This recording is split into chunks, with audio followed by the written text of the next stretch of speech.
चोलिस्तान में ग्रीन पाकिस्तान मंसूबे का आगाज। वज़ीर आला पंजाब मरियम नवाज और army chief general Syed Asim Munir ने स्मार्ट एग्री फार्म ज़रई तहकीक और सहूलत मरकज़ का इफ्तिताह कर दिया। तकरीब से खिताब में आर्मी चीफ ने कहा कि पंजाब पाकिस्तान का ज़रई पावर हाउस बन गया है। फौज मुआशी तरक्की के अमल में भरपूर हिमायत जारी रखेगी।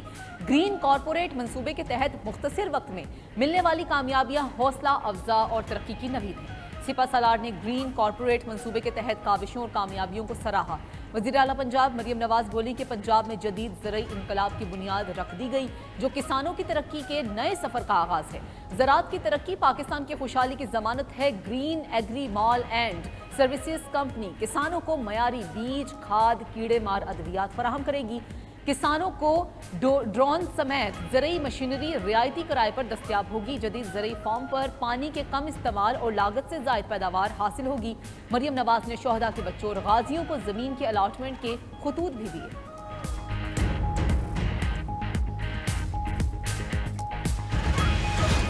इमरान खान ने कहा है कि भगोड़ा है, तो मैंने खान साहब से रिक्वेस्ट की। मैंने कहा सर ये बात आपने कही है? उन्होंने कहा बिल्कुल भी बात नहीं की, ना ही ऐसी कोई बात हुई।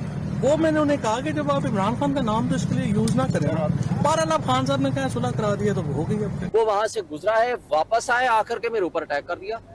और जब अटैक किया तो फिर मेरे साथ मेरा गार्ड, मेरे साथ मेरे भाई, मेरे एसोसिएट फिर उसको पड़ गए। फिर तो उसकी बीवी, उसके बाकी इर्द गिर्द के लोगों ने उसको छुड़वाया। फवाद चौधरी और शुएब शाहीन की अडियाला जेल के बाहर हाथापाई। फवाद चौधरी ने शुएब शाहीन को थप्पड़ दे मारा।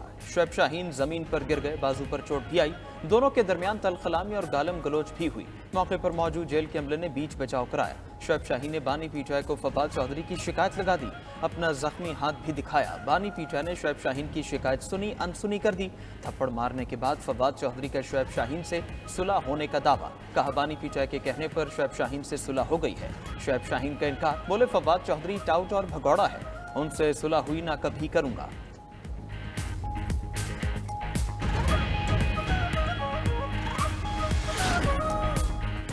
सियासी मामलात का मरकजी डाकखाना वज़ीर आज़म का दफ्तर है। अगर बानी पीटीआई संजीदा है तो वज़ीर आज़म को खत लिखे। वफाकी वज़ीर एहसन इकबाल का मशवरा। कहा खत लिखने वालों को फौज की सियासी मुदाखलत का चस्का 2018 में पड़ा।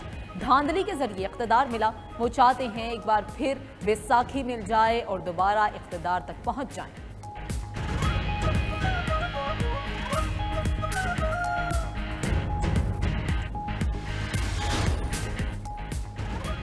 IMF का डू मोर का मुतालिबा। तकनीकी वफ्द ने हुकूमत को नए अहदाफ की फहरिस्त थमा दी। FBR को फरवरी ता जून टैक्स अहदाफ पूरा करने होंगे। वजारत कानून IMF की गाइडलाइंस के तहत मतलूबा अहदाफ पूरा करने के लिए नए कानून साजी करेगी। अदालतों में टैक्स से मुतालिक मुकदमात पर सुप्रीम कोर्ट से मुशावरत होगी। ज़राए के मुताबिक IMF PIA के लिए नए तैयारों की खरीदारी पर रजामंद हो गया। PIA की निजकारी नए फार्मूले के तहत की जाएगी। नए फार्मूले के तहत निजकारी अक्टूबर तक मुकम्मल की जाएगी। वज़ीर आज़म शहबाज शरीफ ने डेडलाइन की मंजूरी दे दी। बोली हासिल करने की नई तारीख का ऐलान जुलाई में किया जाएगा। दौरा पाकिस्तान पर आए IMF वफ़द ने 19 इदारों के साथ मुलाकातें की।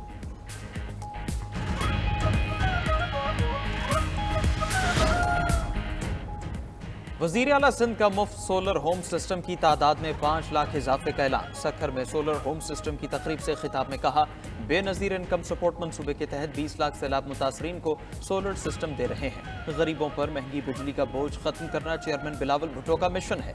सिंध की 45 सरकारी इमारतें शमसी तवानाई पर मुंतकिल कर चुके। थर पार्कर के स्कूल्स को भी सोलराइज किया जा रहा है। वज़ीर आला सिंध का सूबे में हादसात पर इजहार अफसोस। शिकवा किया कि वफाकी हुकूमत ने नेशनल हाईवे को भुला दिया है। इंडस हाईवे 8 साल से मुकम्मल नहीं हुआ। दरखास्त है सड़कों की तामीर जल्द मुकम्मल की जाए।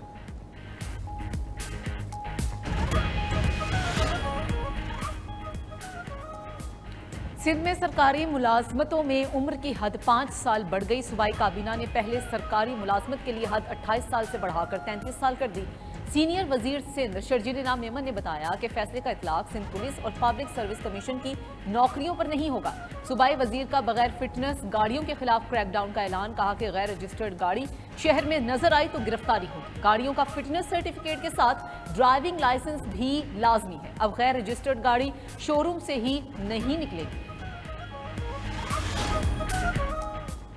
पेशावर में दीनी और सियासी जमातों की मुशावरती मजलिस। मुल्क में फ़िरका वाराना हम आहंगी के फ़रोग़ के लिए सियासी और मजहबी जमातों का मिलकर काम करने पर इत्तेफाक। اعلامیے میں کہا گیا کہ دہشت گردی کے خلاف قوم متحد ہے، مل کر اس ناسور کا خاتمہ کریں گے۔ ادھر وزیر اعلیٰ کے پی علی امین گنڈاپور نے موٹر وہیکل آٹومیشن سسٹم کا باقاعدہ اجرا کر دیا۔ سسٹم کے ذریعے رجسٹریشن، فیس ادائیگی، ملکیت کی منتقلی، ٹیکس کی ادائیگی اور یونیورسل نمبر پلیٹ سمیت تمام امور ڈیجیٹائزڈ ہوں گے۔ وزیر اعلیٰ نے motor vehicle registration smart card کا اجرا بھی کر دیا۔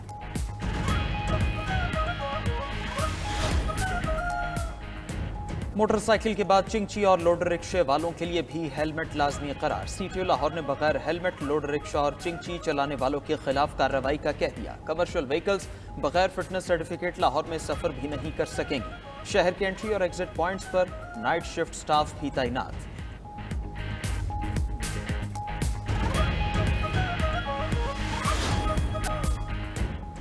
حیدرآباد میں گھر میں آگ لگنے سے معروف سندھی شاعر ڈاکٹر آکاش انصاری جھلس کر جاں بحق۔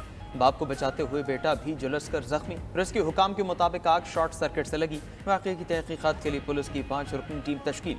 دوسری جانب نواب شاہ میں زائرین کی 2 بسوں کو مختلف مقامات پر حادثات، 14 افراد جاں بحق، 30 سے زائد زخمی ہو گئے۔ پولیس کے مطابق پنجاب سے زائرین سہون شریف جا رہے تھے۔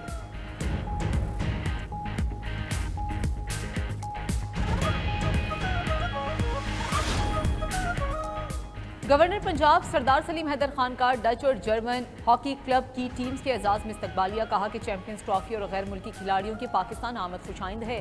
ہاکی میں بھی پاکستانی پرچم اونچا دیکھنا چاہتے ہیں۔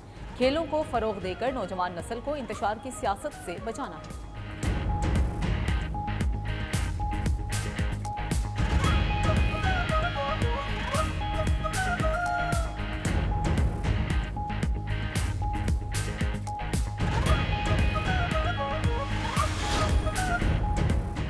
لبنان میں اقوام متحدہ کے امن دستوں کی قافلے پر حملہ، سینئر کمانڈر سمیت 2 افراد زخمی ہو گئے۔ لبنانی انٹیلیجنس نے 25 سے زائد مشتبہ افراد کو گرفتار کر لیا۔ عرب میڈیا کے مطابق ایرانی طیاروں کو لبنان میں لینڈنگ سے روکنے پر حزب اللہ کے حامی سراپا احتجاج تھے۔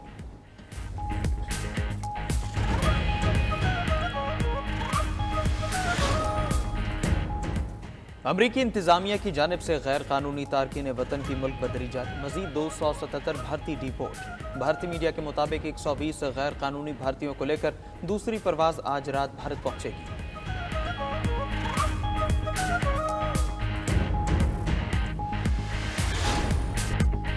اور مرزا غالب کی پراسر شاعری، 1.5 صدی بعد بھی کروڑوں مداح۔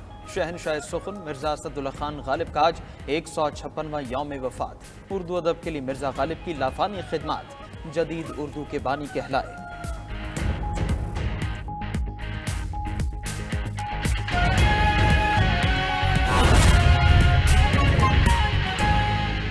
اہم خبر یہ ہے کہ راولپنڈی، اسلام آباد اور گرد نواح میں زلزلے کے شدید جھٹکے محسوس کیے گئے ہیں۔ زلزلے سے شہری گھروں اور دفاتر سے باہر نکل آئے اور شدت 4.8 بتائی جا رہی ہے۔ زلزلہ پیما مرکز کے مطابق زلزلے کی زمین میں گہرائی 17 کلومیٹر ریکارڈ کی گئی۔ کسی جانی یا مالی نقصان کی فوری اطلاعات موصول نہیں ہوئی ہیں۔ اہم خبر راولپنڈی، اسلام آباد اور گرد نواح میں زلزلے کے شدید جھٹکے محسوس کیے گئے ہیں اور زلزلے کے جھٹکے اتنے شدید تھے کہ شہری گھروں اور دفاتر سے باہر نکل آئے۔ زلزلہ پیما مرکز کے مطابق شدت 4.8 ریکارڈ کی گئی، جبکہ گہرائی 17 کلومیٹر ریکارڈ کی گئی، جو کہ بہت زیادہ گہرائی ہے نہیں، اسی وجہ سے یہ جھٹکے زیادہ محسوس کیے گئے۔